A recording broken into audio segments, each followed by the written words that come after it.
बहुत मज़ा आया और मैं इस इवेंट को होस्ट भी कर रही थी और यहाँ एज एन ऑडियंस मेंबर भी मैं मौजूद थी। और उर्दू इतनी प्यारी ज़ुबान है, हिंदी की बहन है मैं कहती हूँ, तो दोनों बहनों को मिलकर जो हम लोगों ने जश्न मनाया है वो बहुत ही अच्छा लगा। और कुछ नए शायर आए थे, कुछ बहुत जाने माने शायर आए थे, तो दोनों को साथ देखकर एक ही स्टेज पर ज़ुबान को सेलिब्रेट करते हुए मुझे बहुत अच्छा लगा कि मैं यहाँ आई हूँ। And I am so glad कि ये इवेंट हो रहा है और मैं भी इस इवेंट की एक पार्ट हूँ। सो शुक्रिया। All done? Thank you so much. Thank you. हाँ जी, आइए, माइक ले लीजिए।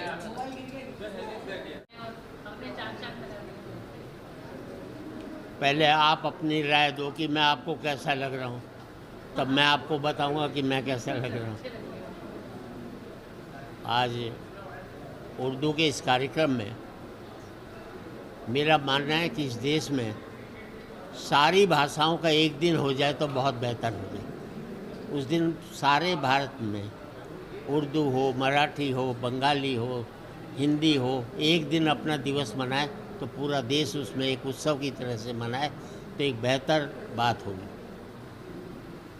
और मैं राष्ट्रीय रचनाएं पढ़ता हूँ, जिस कविता को पढ़ कर के हिंदू भी हंसे, मुसलमान भी हंसे, सिख भी हंसे, ईसाई भी हंसे, इससे ज़्यादा राष्ट्रीय क्या हो सकता है।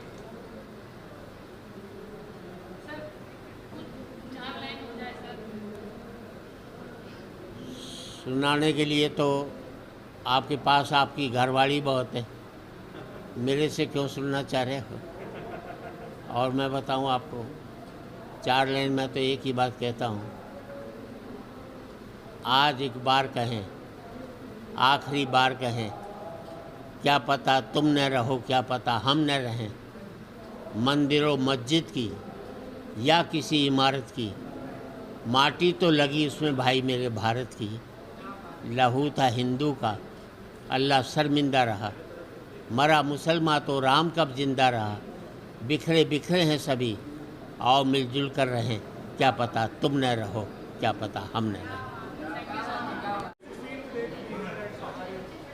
आई am very happy to be here और बहुत अच्छा प्रोग्राम हुआ और मैं महाराष्ट्र उर्दू साहित्य अकेडमी की तहे दिल से शुक्रगुजार हूँ कि इस 50वें जश्न का एक हिस्सा उन्होंने मुझे बनाया और मुशायरे में पार्टिसिपेट किया। बहुत अच्छे शायरों को सुनने का मौका मिला और बहुत अच्छी तरह आप लोगों ने सुना और really very happy to be a part of this wonderful programme.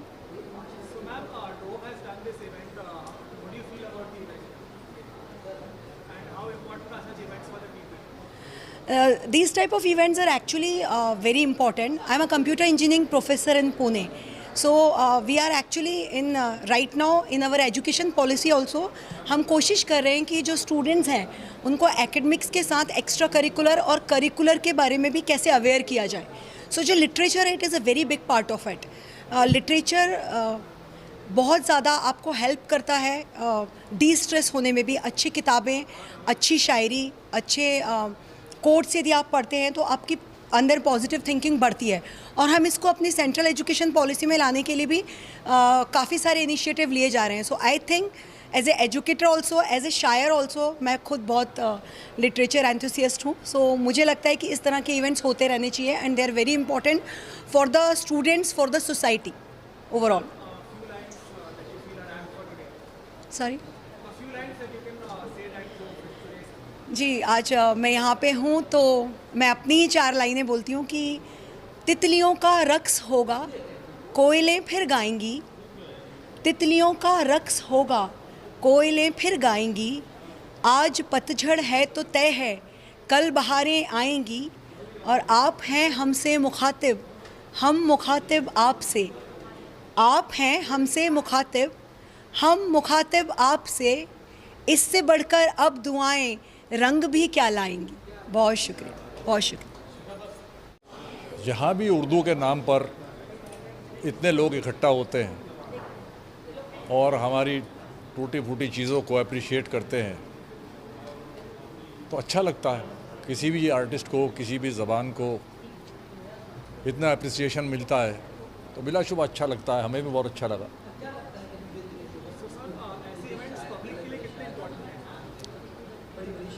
इसके लिए मेरा एक शेर है कि आएगा गुफ्तगू का सलीक़ा तो कम से कम, शायर बहुत ज़रूरी है ख़ानदान में। तो कम से कम इसमें ये सिर्फ़ एक रात की या चंद घंटों की ये एक ज़हनी तफरीह नहीं होती, बल्कि यहाँ से कुछ सीखने को मिलता है। अल्फाज कैसे बरतना चाहिए, कैसे बैठना उठना चाहिए, क्या आदाब होते हैं, वो सारी चीज़ें भी मुशायरा या कवि सम्मेलन हमको ये सब सिखाते हैं। साहित्य से जुड़ने से ये एक फ़ायदा होता है। साइंस और टेक्नोलॉजी अपनी जगह, लेकिन जो हमें एक हमारे अंदर एक हायर वैल्यूज़ जो डेवलप करता है वो साहित्य है, वो अदब है, वो उर्दू लिटरेचर है, वो हिंदी लिटरेचर है, वो हमारी भारतीय संस्कृति है।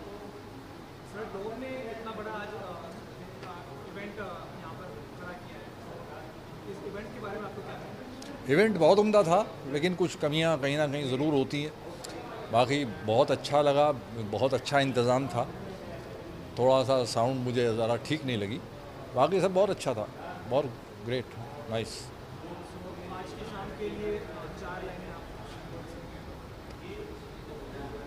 चार लाइनें क्या, मैं बस मैंने सुना ही दिया। बहरहाल मैं बहुत शुक्रिया अदा करता हूँ डोम का कि उन्होंने इतना खूबसूरत महफिल सजाई। इतनी बड़ी जिम्मेदारी उर्दू एकेडमी ने, महाराष्ट्र ने उनको दी थी और उन्होंने बखूबी निभाया। मेरी शुभकामनाएं, उनका बहुत शुक्रिया।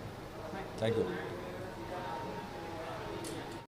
भाई उर्दू की बहार है और जाहिर है कि हम लोग उर्दू के लोग हैं तो अच्छा लगना तो बनता ही है। तो बहुत अच्छा लगा, बहुत शानदार रहा और सब कुछ देख के जो है वो बड़ी खुशी महसूस हुई जी।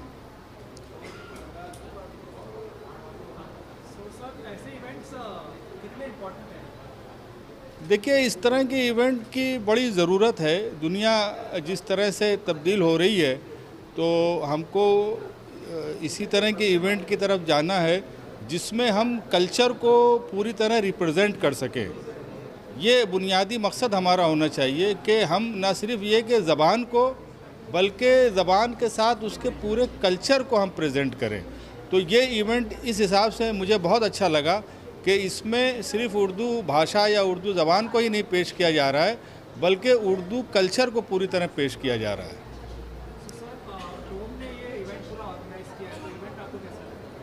नहीं, डोम का तो काम पहले से हम जानते हैं बहुत अच्छा है और इससे पहले डोम ने उर्दू के कई प्रोग्राम किए जो बहुत ही कामयाब रहे और आज ये पहला दिन है तो ये भी बहुत अच्छा और बहुत शानदार रहा। सभी लोग इसकी तारीफ़ कर रहे हैं और वेल ऑर्गेनाइज और पूरी तरह से जो है वो मुकम्मल रहा ये प्रोग्राम।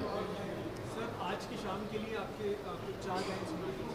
4 लाइन मैं सुना देता हूँ कि एक मतला और 1-2 शेर सुना देता हूँ मैं कि कभी है गुल कभी शमशीर सा है, कभी है गुल कभी शमशीर सा है, वो गोया वादिये कश्मीर सा है और रवाबित सब हिसारे हिज्र में हैं, ताल्लुक़ टूटती जंजीर सा है। और बुरा सा ख्वाब देखा था जो शब में, बुरा सा ख्वाब देखा था जो शब में, ये दिन उस ख्वाब की ताबीर सा है। बहुत शुक्रिया। उर्दू जहाँ है वहाँ बहार है। उर्दू में जो खुशबू है, जो मिठास है, जो शीरीनी है, जो कशिश है, वो लोगों को अपने आप से जोड़ती है, अपनी तरफ खींचती है। और भाषाएं और ज़बानें सब अच्छी होती हैं। जो बोलता है उसकी वो भाषा होती है, उसकी ज़बान होती है। सारी ज़बानें, सारी भाषाएं एक दूसरे से जुड़ी होती हैं। एक दूसरे के शब्द, एक दूसरे के अल्फाज एक दूसरे में मिलते रहते हैं। जैसे कई नदियों के पानी आपस में मिलते हैं, इसी तरह से ज़बानें होती हैं। और हमारा मुल्क हिंदुस्तान बहुत बड़ा मुल्क है, बहुत कदीम, बहुत पुराना मुल्क है। हमारे मुल्क में बहुत सारी ज़बानें और भाषाएं हैं, जिनकी अपनी स्क्रिप्ट है, जिनका अपना रस्मुल ख़त है, जिनका अपना लिटरेचर है, शायरी है, फिक्शन है, तो बहुत रिच हैं सारी ज़बानें। उसी में ये जो हमारी उर्दू है, मैं समझता हूँ कि हमारी जो राष्ट्रभाषा हिंदी है, हिंदी के बाद सबसे ज़्यादा बोली जाने वाली हिंदुस्तान में जो ज़बान है वो उर्दू है, जिसका इस्तेमाल फ़िल्मों में भी बहुत हुआ है, डायलॉग में, गीतों में। और उर्दू शायरी की अपनी एक 650-7 साल पुरानी एक तारीख़ है। एक से एक बड़े शायर, अदीब उर्दू ज़बान में आए और उर्दू में उनकी सोच, उनके ख़यालात, उनके विचार मुंतकिल होते गए। तो एक बहुत बड़ी अदबी तारीख़ है, बहुत बड़ी एक साहित्यिक इतिहास है बहुत बड़ा, जो उर्दू में लाइब्रेरियों में मौजूद है, गूगल्स में मौजूद है। तो उर्दू के क्या कहने, उर्दू भारत में पैदा हुई और आज पूरी दुनिया में आप कहीं भी चले जाएं, आपको उर्दू बोलने वाले, पढ़ने वाले, सुनने वाले मिल जाएंगे। आप अरब में चले जाएं, मिडल ईस्ट में, वहाँ पर बहुत सारे शेख आपको उर्दू में बात करते हुए मिल जाएंगे। तो ये उर्दू की कशिश है, लोगों को खींचती है, उसकी मिठास है। तो मुझे बहुत भरोसा है, हम उर्दू के शायर हैं, हिंदी के भी शायर हैं, हम उर्दू में भी लिखते हैं, हिंदी में भी लिखते हैं। हमें अपनी दोनों ज़बानों पर फ़ख्र है, नाज है, हम दोनों का एहतराम करते हैं। ये बहुत ज़रूरी है। ये जो शायरी है ना, मैं अक्सर कहता हूँ कि शायरी का अगर कोई दूसरा नाम होता तो वो मोहब्बत होता। मोहब्बत के बिना इंसान क्या, जानवर भी नहीं रह सकता है। तो ये जो शायरी है, ये मोहब्बत करना सिखाती है, सपने देखना, ख्वाब देखना सिखाती है आपको। मैं आपको एक अपना वाक़या शेयर करना चाहता हूँ। अभी 10 दिन पहले रेख्ता का मुशायरा था यहीं वर्ली में।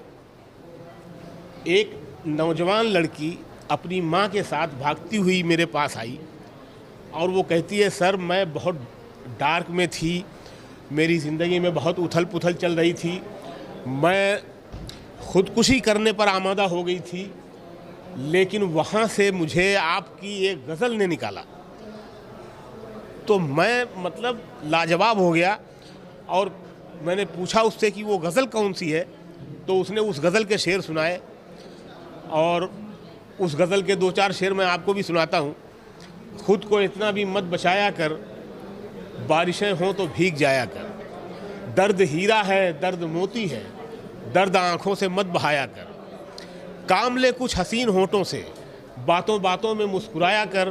ख़ास तौर से ये शेर सभी हमारे जो नौजवान हैं और जो बड़े हैं उनके लिए भी, एक ज़िंदगी में एक कामयाबी के लिए, आगे बढ़ने के लिए, हौसले के लिए ये शेर, चाँद लाकर कोई नहीं देगा। ये शेर आपको आत्मविश्वास देता है, खुद एतमादी देता है, कॉन्फिडेंस देता है। चाँद लाकर कोई नहीं देगा, अपने चेहरे से जगमगाया कर। बहुत शुक्रिया।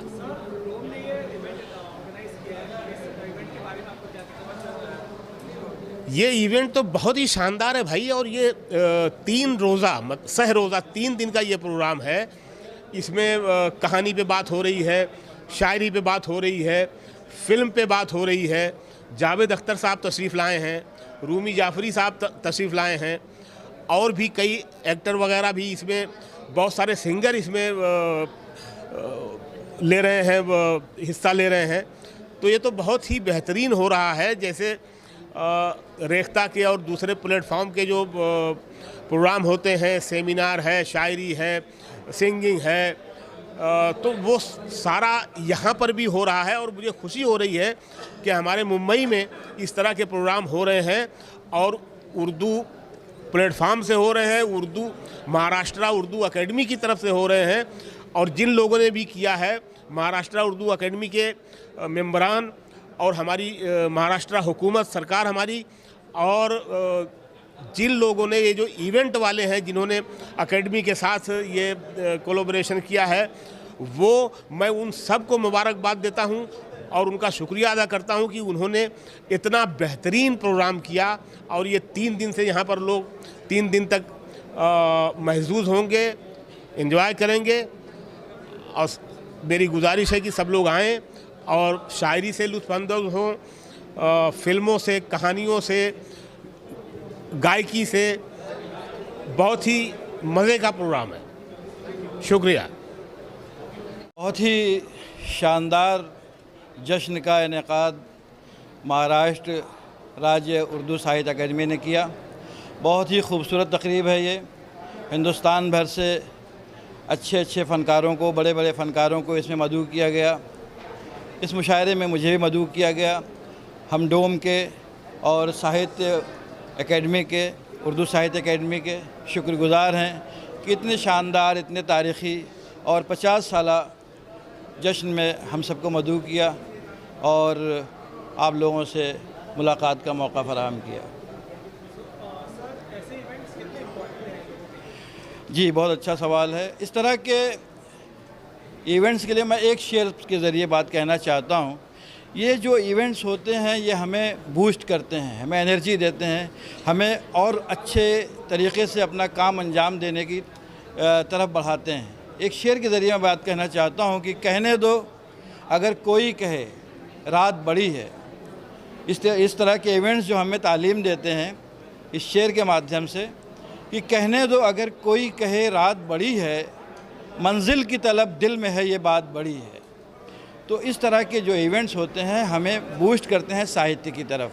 तो इस तरह का कार्यक्रम होना, इस तरह का जश्न होना बहुत ज़रूरी है।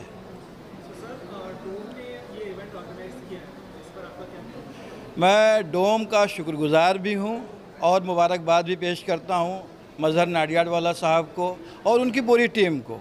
बहुत ही मेहनत से और बहुत ही खूबसूरती से, बहुत ही फ़नकाराना तरीक़े से उन्होंने आज की इस तकरीब का इनेकाद किया। आज भी है, कल भी है, परसों भी है। 3 रोज़ा जश्न है और बहुत ही खूबसूरत और बहुत बड़े पैमाने पर और हर तरह का जो भी हो सकता है इसमें, गज़ल से लेके, मुशायरे से लेके, कव्वाली से लेके, या सेमिनार हैं या तमसीली मुशायरे हैं, बैतबाजी है, सभी का उन्होंने इसमें इनको मुनक़िद करेंगे। वो कुछ का इनेकाद हो चुका है, कुछ मुनक़िद होना बाकी हैं, लेकिन बहुत ही खूबसूरत प्रोग्राम्स हैं। मैं मुबारकबाद देता हूँ नाडियाडवाला साहब की टीम को कि उन्होंने बहुत ही मेहनत से, बहुत ही जाँफशानी से आज के इस जश्न का इनेकाद किया। ओके, एक शेर मैं सुनाना चाहूँगा आखिर में कि नज़ाकत है बहुत इसमें, नज़ाकत है बहुत इसमें, मगर ये जानता हूँ मैं मोहब्बत जिसको हो जाती है उर्दू सीख जाता है। बहुत बहुत शुक्रिया। माशाल्लाह बहुत अच्छा है, ये उर्दू का प्रोग्राम है जी। प्रोग्राम तो माशाल्लाह बहुत अच्छा हुआ। ये उर्दू का प्रोग्राम है, उर्दू के छाने उर्दू एकेडमी ने ये प्रोग्राम रखा था माशाल्लाह। और हम लोगों ने जो हमारी किताब जो लॉन्च हुई है आदिल पब्लिकेशन पूना की, तो उसमें एक किताब जो है ऐसी है कि अभी महाराष्ट्र के अंदर जो भी हमारे लोग आते हैं जिनको उर्दू मराठी भाषा नहीं आती है, मराठी सीखने को उनको नहीं आती है, तो ऐसे में हम लोगों ने किया है जो लोग जिनको मराठी नहीं आती है उनको उर्दू अगर जिनको आती है और वो मराठी सीखना चाहते हैं तो उसके लिए हम लोगों ने मराठी में किताब बनाई है। तो बहुत आसान तरीके से जो भी उर्दू वाले लोग हैं वो मराठी पढ़ना और लिखना दोनों सीख जाएंगे।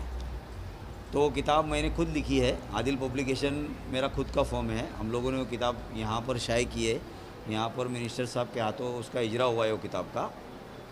और एक किताब जो है जो लोग उर्दू से मोहब्बत करते हैं, जो उर्दू सीखना चाहते हैं और वो मराठी भाषा जानते हैं और वो उर्दू पढ़ना और लिखना सीखते हैं, तो वो मराठी से उर्दू के लिए एक किताब बनाई है। वो हमारे अंसारी नफीस सर ने लिखी है वो किताब। तो किताब के बारे में बताओ सर। माझं नाव अंसारी नफीस अहमद जलील अहमद आहे। मी जळगाव जिल्हा परिषद चाळीसगाव तालुक्यात शिक्षक आहे। मी ही पुस्तक लिहिली आहे। मराठी माणसांना, अशा माणसांना ज्यांना उर्दूमध्ये आवड असते त्यांच्यासाठी मी ती पुस्तक लिहिली आहे। उर्दू शिकण्यासाठी फक्त 1 महिन्यात मराठी जाणणारे माणूस जे आहेत ते 1 महिन्यात उर्दू शिकू शकतात. क्या उर्दू में तो नहीं बोल के लिए बहुत ही क्या कहूँ, मतलब इतने बड़े दिग्गज लोगों के साथ स्टेज शेयर करने का मौका मिला मुझे, एंड इसके लिए मैं बहुत बहुत शुक्रिया अदा करना चाहता हूँ.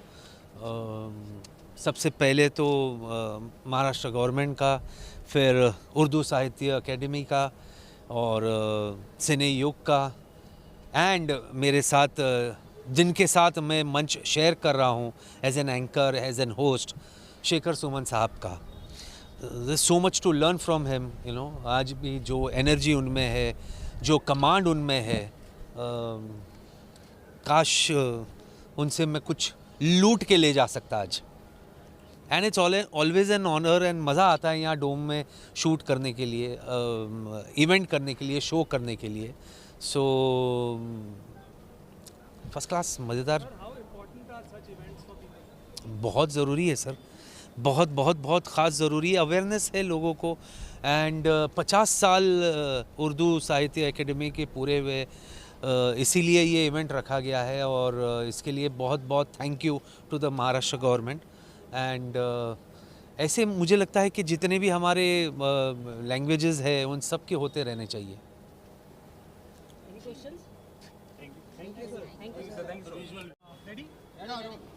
सर, आज बहार उर्दू में आकर आपको कैसा महसूस हो रहा है? मुझे बहार उर्दू में शामिल होकर बहुत ही खुशी हो रही है. ऐसा महसूस हो रहा है कि वाकई बहार आ गई, और उर्दू साहित्य अकेडमी को 50 साल पूरे हो रहे हैं. इसकी ढेर सारी मुबारकबाद मैं उन सब को देना चाहता हूँ जो हमेशा इस काम में जुटे रहे कि हर साल इसे मनाया जाए. और आज जाके 50 साल पूरे हुए हैं, और इतने शानदार तरीक़े से महाराष्ट्र गवर्नमेंट ने इसको मनाया है, और मैं समझता हूँ कि इसको कभी कोई नहीं भूल पाएगा, और आगे के 50 साल भी इसकी वजह से पुख्ता हो जाएंगे. सर, ऐसे इवेंट्स पब्लिक के लिए कितने इम्पोर्टेंट हैं? मैं तो समझता हूँ हिंदुस्तान के लिए ऐसे इवेंट्स बहुत ज़्यादा अहम हैं, और ऐसे इवेंट्स होने ही चाहिए. उर्दू, आपकी जानकारी के लिए बता दूं, हिंदुस्तान की एक भाषा है. हिंदुस्तान में जितनी भी भाषाएं हैं उनमें से एक भाषा उर्दू है. ये हिंदुस्तान के बाहर की भाषा नहीं है, और ये हर मज़हब की भाषा है, बिकॉज़ इस भाषा का कोई मज़हब नहीं है, और किसी भी भाषा का कोई मज़हब नहीं होता, और ना ही होना चाहिए. जो लोग ये समझते हैं कि ये भाषा जो है, उर्दू ज़बान जो है, वो सिर्फ कुछ लोगों की है, तो वो गलत सोच रहे हैं, वो गलत समझ रहे हैं. उर्दू सब की है, और इससे मतलब जितनी हिंदू भाषाएं हैं, जैसे संस्कृत है, जैसे हिंदी है, तो हिंदुओं की एक और भाषा है जिसका नाम उर्दू है. बहुत बहुत शुक्रिया. सर, कैसा महसूस हो रहा है आज बहार उर्दू में? बहुत अच्छा लग रहा है. मतलब ये एक बड़ा ही ख़ास कार्यक्रम था. ये और प्रोग्राम से जुदा था, जो अमूमन जो फ़िल्म इंडस्ट्री के प्रोग्राम्स होते हैं या कुछ और किस्म के प्रोग्राम होते हैं, उसमें कोई एक ऐसा सेंटर पॉइंट नहीं रहता है या कोई फोकस नहीं रहता है. मुझे ऐसा लगता है कि प्रोग्राम बिखरा हुआ रहता है, और ख़ास तौर पे ज़बान को लेके, उर्दू ज़बान को लेके, जिसमें हम सब की रुचि है, और ख़ास तौर पे मेरी और होनी चाहिए, और हर एक्टर की रुचि इस ओर होनी चाहिए, क्योंकि ज़बान से ही इंसान पहचाना जाता है, वो क्या बोलता है, कैसे बोलता है.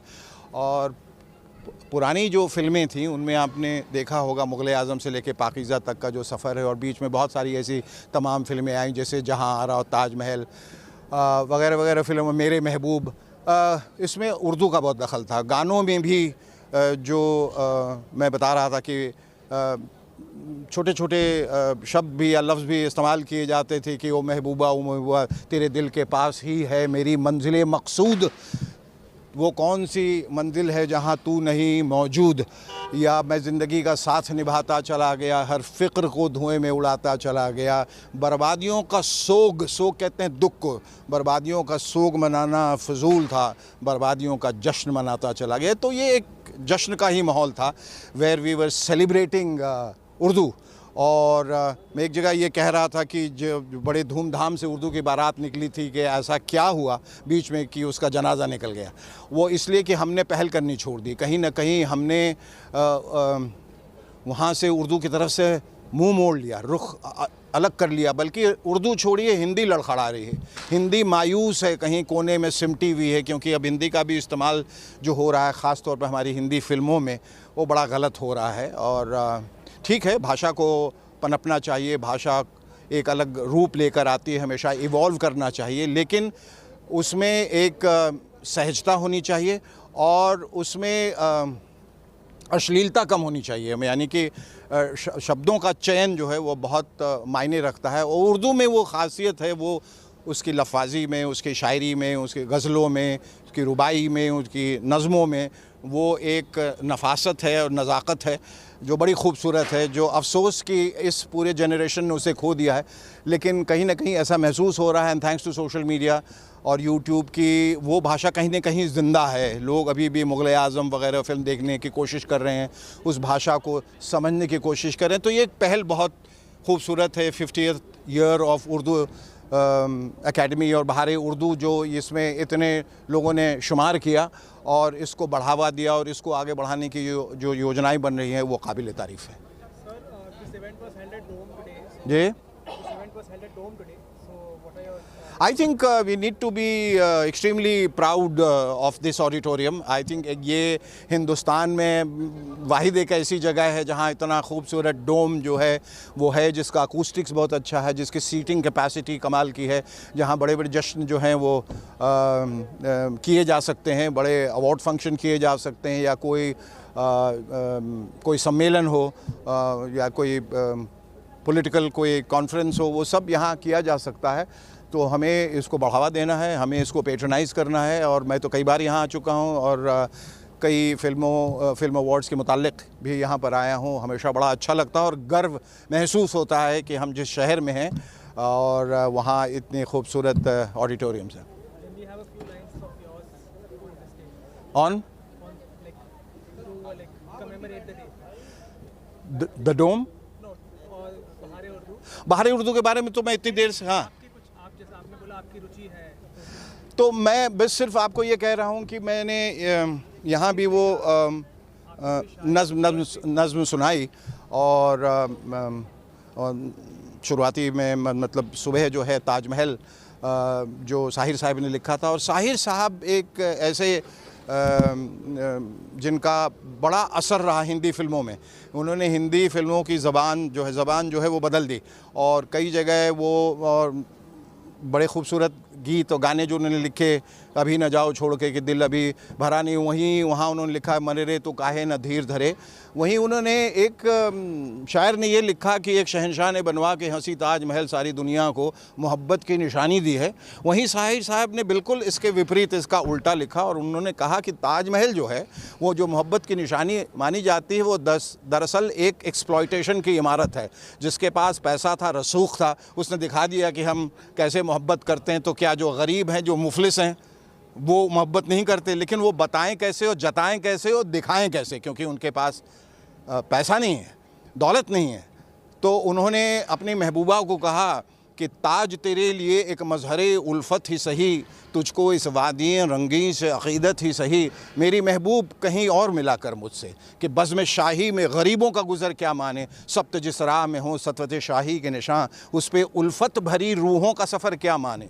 मेरी महबूब पसे पर्दाए तशहीर वफ़ा, तूने सतवत के निशानों को तो देखा होता। मुर्दा शाहों के मकाबिर से बहलने वाले अपने तारीख मकानों को तो देखा होता।